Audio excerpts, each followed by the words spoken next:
ప్రకాశం barrage గేట్లు ఢీకొన్న ఘటనలో కుట్రకోణం బయటపడుతుందని మంత్రి నిమ్మల రామానాయుడు ఆరోపించారు. లంగర్ వేయకుండా 3 బోట్లను ప్లాస్టిక్ తాడుతో కట్టడం ఏంటని నిలదీశారు. నందిగం సురేష్, తలసిల రఘురాం కు ఉషాద్రి, రామ్మోహన్ దగ్గరి మనుషులంటూ తెలిపారు మంత్రి.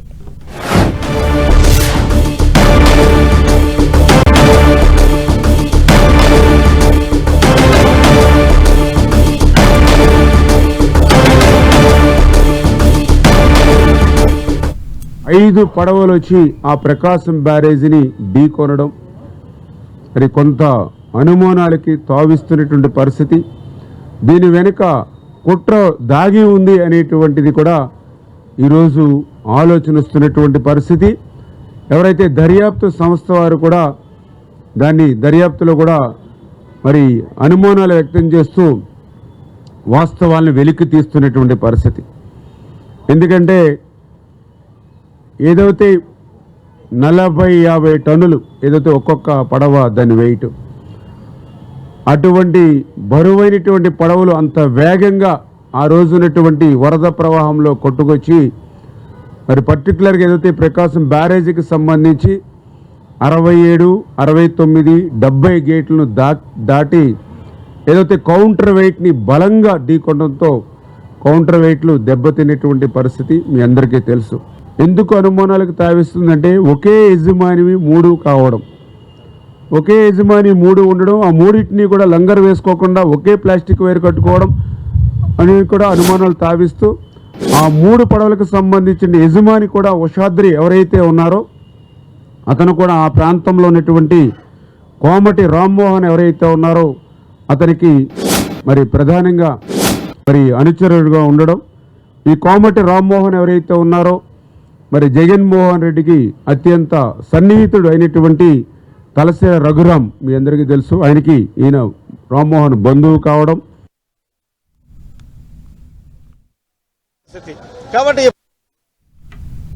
ప్రకాశం బ్యారేజీ గేట్లను బోట్లు ఢీకొట్టుకున్న వెనుక కుట్రకోణం ఉందని విజయవాడ 1 టౌన్ పోలీసులు భావిస్తున్నారు. దీంతో పడవల యజమానులను పిలిపించి విచారించారు.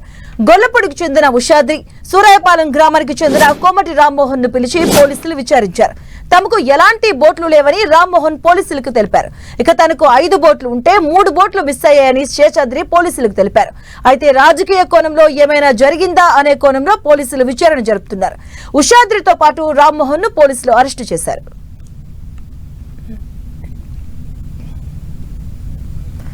బ్యారేజ్ ను 40 నుంచి 50 టన్నుల బోట్లు ఢీకొన్న ఘటనలో కుట్రకోణంపై పోలీసులు దర్యాప్తు చేస్తున్నారు. ఇది ముందుగా ప్రమాదం అనుకున్నప్పటికీ దీని వెనుక కుట్రకోణం దాగి ఉందనే వాదన తెరపైకి వచ్చింది. 2022 రామ్మోహన్ భారీ స్థాయిలో బోట్ల ద్వారా ఇసుక తవ్వకాలు జరిపాడు.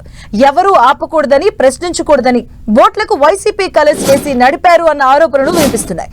గత ప్రభుత్వ హయాంలో ఈ బోట్స్ ఉద్దండరాయనపాలెం వైపు నిలిపి ఉండేవని, అయితే మళ్లీ నీళ్లలోకి అటువైపు నుంచే వెళ్లేవని, అయితే కొద్ది రోజుల క్రితమే వీటిని గొల్లపూడి వైపు తెచ్చి నిలిపారని తెలిపారు. ఇక వారం క్రితమే ఎందుకు ఇటువైపు వచ్చాయి అనే అనుమానం తెరపైకి వచ్చింది.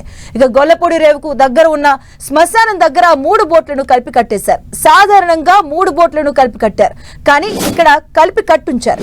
ఇనుప చైన్లతో కాకుండా ప్లాస్టిక్ రోప్ తో వీటిని చెట్టుకు కట్టుంచారు. వాటర్ పెరుగుతూ ఉంటే బోట్లు గట్టిగా కట్టండి స్థానికులు పలుమార్లు హెచ్చరించిన ఓనర్లు లెక్క చేయలేదన్న దర్యాప్తులో తేలింది. ఇక నిందితుల విషయంలో కాల్ డేటా, గూగుల్ టేక్అవుట్ వివరాలు సేకరిస్తున్నారు పోలీసులు.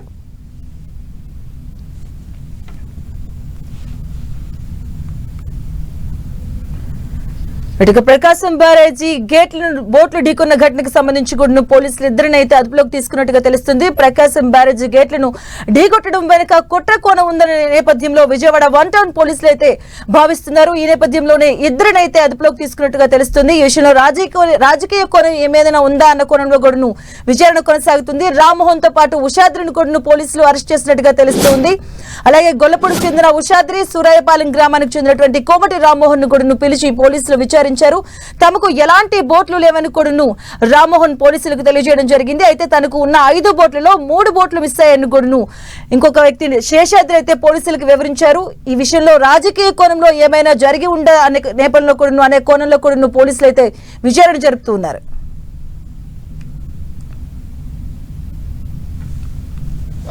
కౌంటర్ వెయిట్ ఇరిగిపోయినటువంటి పరిస్థితి కాబట్టి